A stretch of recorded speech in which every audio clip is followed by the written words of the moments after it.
सियासी बदमाशों को मुल्क का तासुर मस्त करने की इजाजत बिल्कुल नहीं देंगे। मुल्क के खिलाफ अर्जा सराई पर हिसाब लिया जाएगा, कोई रियायत नहीं दी जाएगी। वजीर इत्तलात शिबली फराज का दो टोक ऐलान, कहा अयाज सादिक ने फौज का मोरल गिराने की कोशिश की। PDM के किसी रहनुमा ने मजम्मत तक नहीं की। अपोजिशन मुल्क को आदम इस्तेहकाम की जानिब धकेल रही है। नून लीग में इख्तिलाफात रखने वालों को मुस्लिम लीग पाकिस्तान बनाने का मशवरा दे दिया।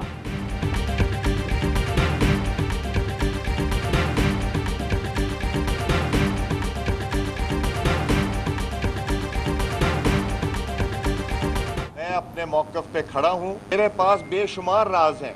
नेशनल सिक्योरिटी कमेटी जो थी पार्लियामेंट के, उसको मैं हेड करता रहा हूँ। मैंने कभी गैर जिम्मेदाराना ना स्टेटमेंट दी है, ना इंशाल्लाह दूंगा। मैं अपनी बात पर अब भी खड़ा हूँ। लीगी रहनुमा अयाज सादिक अपने मौक़िफ़ पर कायम, कहा मेरे पास मजीद बेशुमार राज हैं। पहले कोई गैर जिम्मेदाराना बयान दिया, ना आइंदा दूंगा। सियासी बयान को गलत रंग देने की कोशिश की गई। बात फौज के नहीं, हुकूमत के खिलाफ की थी। हुकूमती तर्जुमानों ने भारतीय बयानिए को आगे बढ़ाया। हुकूमत से बहुत इख्तलाफात हैं, सिर्फ पाकिस्तान के मफाद में एक हैं।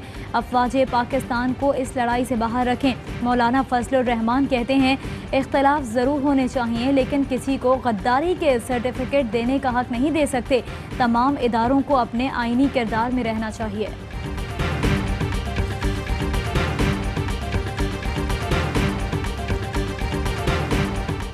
PDM क्वेटा जलसे के बाद मुस्लिम लीग नून बलोचिस्तान में फूट पड़ गई। कायम मुकाम सूबाई सदर अब्दुल कादिर बलोच का मुस्ताफी होने का फैसला।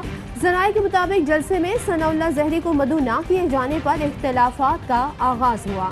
साबिक वफाकी वजीर अब्दुल कादिर बलोच इस्तीफे का बाकायदा ऐलान जल्द प्रेस कॉन्फ्रेंस में करेंगे।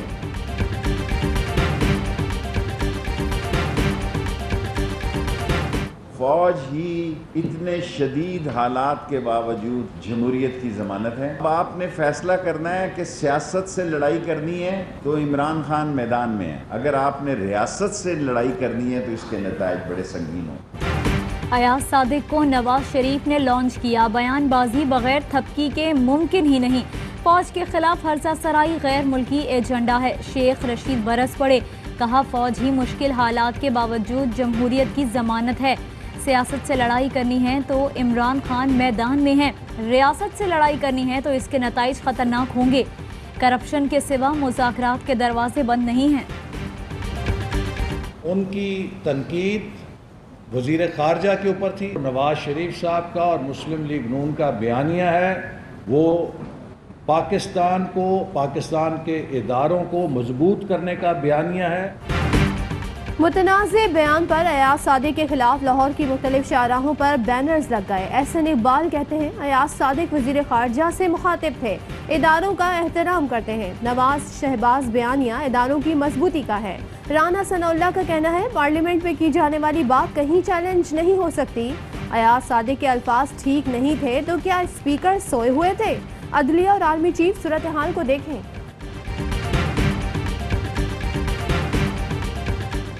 अयाज सादिक समेत बाज़ अपोजिशन रहनुमा मुल्क दुश्मनी की हद पार कर चुके। ऐसे बयानात मुल्क दुश्मन के बयानिए के इकास हैं।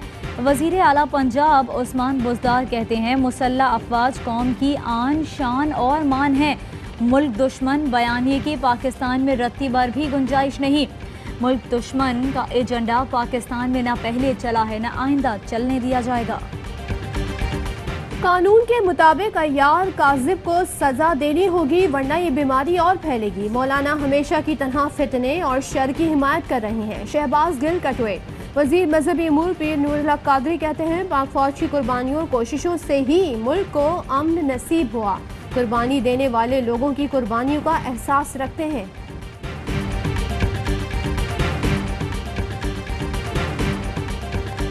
पाकिस्तान तहरीक-ए-इंसाफ ने ये फैसला किया है कि मौजूदा हालात में हम अपनी अफवाज पाकिस्तान को, हम अपने इदारों को, हम अपने वज़ीर आज़म को खिराज तहसीन पेश करने के लिए एक पाकिस्तान रैली निकालने जा रहे हैं। तहरीक-ए-इंसाफ का कल कराची में मज़ार कायद से 3 तलवार तक पाकिस्तान जिंदाबाद रैली निकालने का ऐलान।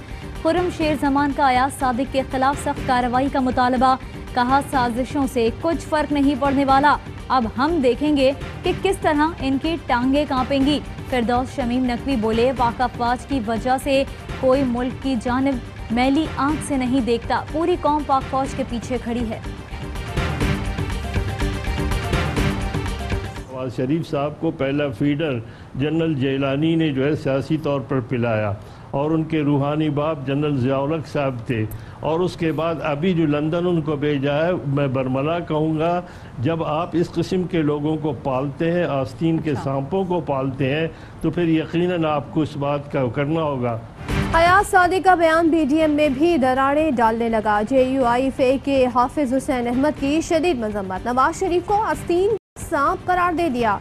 कहते हैं जिम्मेदार उन लोगों को भी ठहराता हूँ जो इस किस्म के लोगों को लाकर मुसल्लत करते हैं। मुल्क है तो हम हैं, हर चीज की एक हद होती है। हमजा शहबाज का बख्तरबंद में अदालत जाने से इनकार, एहतसाब अदालत लाहौर शदीद बरहम, जेल हुक्काम का बयान गैर तसल्ली बख्श करार, सेक्रेटरी दाखिला और सुपरिंटेंडेंट जेल को शोकॉज नोटिस जारी, CCPO और SP हेडक्वार्टर्स और दीगर अफसरान से भी जवाब तलब, 10 नवंबर को पेश होने का हुक्म। जज ने रिमार्क्स दिए, क्या अब मुल्ज़िमान की मर्जी होगी कि वो अदालत पेश हो या ना हो? मुल्ज़िमान का ऐसा तर्ज अमल जुडिशल सिस्टम के लिए खतरा है। हमजा शहबाज शरीफ को आज आपने कोर्ट में पेश होने से रोका। पंजाब पुलिस के साथ जो तलकलामी हुई, 1 घंटा हमें पता नहीं था कि वो कहां पर हैं। रस्सी जल गई लेकिन बल नहीं गया। अभी भी आपकी अकड़, आपका गरूर, आपका तकब्बुर है, वो देखने वाला है। आप VVIP तरीके से जो एहतसाब आप पिछले 2-2.5 सालों से निपटाते रहे हैं। लीगी रहनुमा अता तारड़ का हमजा शहबाज को अदालत में पेश होने से रोकने का इल्जाम, कहा नहीं मालूम हमजा शहबाज को 1 घंटे तक कहां रखा गया। फयाजुल हसन चौहान बोले, रस्सी जल गई पर बल न गया। हमजा शहबाज लग्जरी गाड़ी में अदालत जाना चाहते हैं, आम मुजरिम की तरह ट्रीट किया जाएगा तो होश ठिकाने आ जाएंगे। शहबाज और नवाज शरीफ खानदानों में फूट पड़ चुकी, बेगम सफदर की शहबाज शरीफ से मुलाकात का हासिल वसूल कुछ नहीं होगा। कोरोना के बढ़ते केसेस पर national command and operation centre का इजहार तशवीश, तमाम सूबों को अस्पतालों में तब्बी सहूलियात बढ़ाने की हिदायत। NCOC ने SOPs की खिलाफ वर्जी पर शहरियों से मदद मांग ली। असद उमर ने खिलाफ वर्जी और मकाम की तस्वीर भेजने के लिए राबता नंबर जारी कर दिया। मुल्क में कोरोना से मजीद 11 अफराद जाँ बहक, 807 नए केसेस रिपोर्ट, फाल केसेस 12,121 हो गए।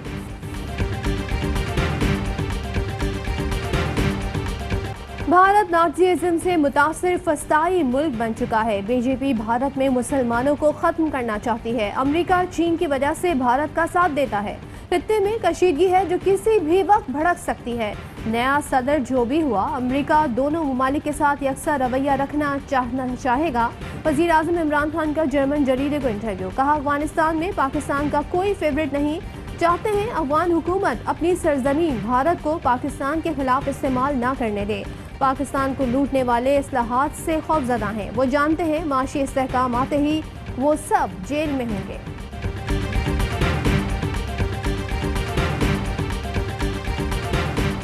भारतीय इंतहा पसंद एक बार फिर जंग का राग अलापने लगे।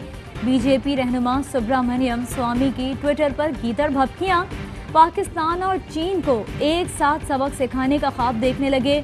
ट्वीट में कहा कि क्यों ना बैक वक्त 2 महाजों पर जंग लड़ी जाए। भारतीय TV एंकर पाकिस्तान और चीन से जंग के ख्याल से क्यों कांप रहे हैं? आज़ाद कश्मीर वापस लेकर पाकिस्तान तोड़ना है तो बैक वक्त 2 महाज खोलना होंगे। बेहतरीन वक्त रवां बरस 15 नवंबर के बाद होगा। 800 से ज़ायद जख्मी, इमदादी सरगर्मियां जारी। सदर मुमलिकत आरिफ अलवी का तुर्की में जल्जले से जानी नुकसान पर अफसोस का इजहार। वज़ीर आज़म की भी तुर्क सदर रजब तैयब एर्दोगान से ताज़ियत, कहा पाकिस्तान तुर्की की हर तरह से मदद करने के लिए तैयार है। 1 नवंबर से पेट्रोलियम मसनूआत की कीमतों में 2 रुपये फ़ी लीटर कमी का इम्कान। ओगरा ने समरी हुकूमत को भिजवा दी। पेट्रोल 1 रुपये 50 पैसे और हाई स्पीड डीजल 2 रुपये फ़ी लीटर कम करने की तजवीज़। दरामद के बावजूद गंदम, चीनी, सब्जी की कीमतें कम न हो सकी। मुनाफाखोरों के खिलाफ क्रैकडाउन भी काम न आया। आटा 80, चीनी की कीमत 110 रुपए बरकरार, टमाटर 150 से 200, आलू प्याज भी 80 रुपए फी किलो में फरोख्त। टाइगर फोर्स की निशानदही पर पंजाब भर में क्रैकडाउन, करोड़ों रुपए की जखीरा नोजी पकड़ी गई। गंदम, चीनी, चावल, आटे, घी के गैर कानूनी स्टॉक जब्त। क्वेटा में रोटी की कीमत बढ़ाने के लिए नान बाइयों के 10वें रोज भी हड़ताल।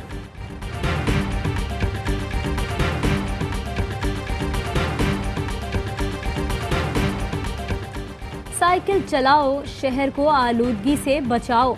लाहौर में स्मोक के खात्मे के लिए वासा का बड़ा इकदाम। MD वासा जाहिद अजीज का अफसरान और मुलाजमीन के हमरा साइकिल पर सफर, हफ्ते में एक दिन इसी तरह दफ्तर आने का आज़म। He might now get it. Brendan Taylor gets the single that brings up his century. और मैच जीता खुदा खुदा करके। रावलपिंडी वनडे में पाकिस्तानी टीम अपसेट से बच गई। आखिरी 5 ओवर्स में शाहीन और वहाब रियाज की तबाहकुन बॉलिंग ने मैच का पासा पलट दिया। जिम्बाब्वे को 26 रन से शिकस्त, पाकिस्तान को सीरीज में 1-0 की बढ़तरी हासिल। दूसरा मैच कल खेला जाएगा। कप्तान बाबर आजम कहते हैं जीत तो जीत होती है, कामयाबी से मोरल बढ़ा। अस्सलामुअलैकुम, आप देख रहे हैं ARY न्यूज़। मैं हूं सहरिश मंसूर और मैं हूं सदफ अब्दुल जब्बार। हेडलाइंस आपने जानी, खबरों की डिटेल शामिल करेंगे इस ब्रेक के बाद।